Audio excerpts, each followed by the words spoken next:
Settima corsa, un bel miglio per soggetti di categoria BC, sono 10, 1 Cagliostro, 2 Candei Greppi, 3 Donne Moa Glory, 4 Kriz, 5 Django S, 6 Elert Par, seconda linea 7 Daytona di Cecco, 8 Catullo Jet, 9 Corallo Pisano, 10 Dacovo Mail.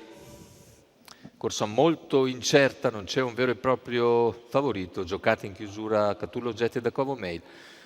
Macchina che accelera, partiti con la velocità iniziale di Kriz, che assume il comando in poche battute nei confronti di Candei Greppi.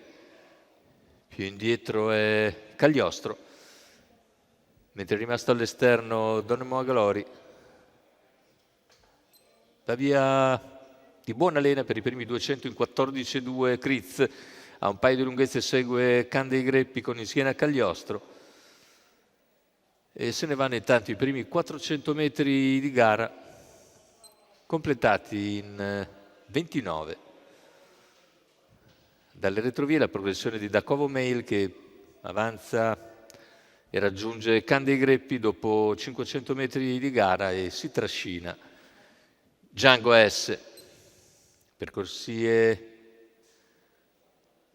esterne intanto in terza pariglia figura Donne Moa Glory, mentre in quarta c'è Corallo Pisano. 800 in 59 con Kriz in vantaggio, Candei Greppi in scia, all'esterno Dacovo Mail seguito da Django S, ancora Cagliostro, via via gli altri. Non cambia nulla dopo un chilometro, sempre condotto da Kriz nell'ordine dell'1.14.1.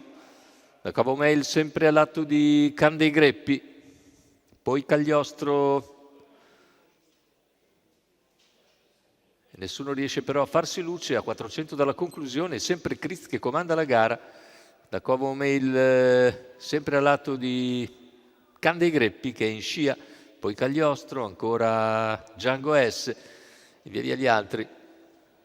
Sposta Candei Greppi quando siamo al completamento della piegata, ingresso addirittura d'arrivo.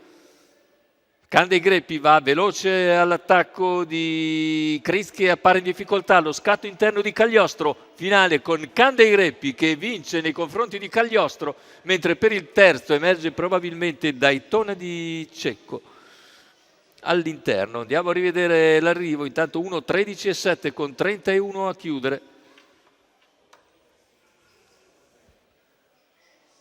E Candei Greppi di spunto questa volta vince salvandosi dal bel finale di Cagliostro che lungo la corda avvicina Candei Greppi nel finale, ma deve accontentarsi del posto d'onore.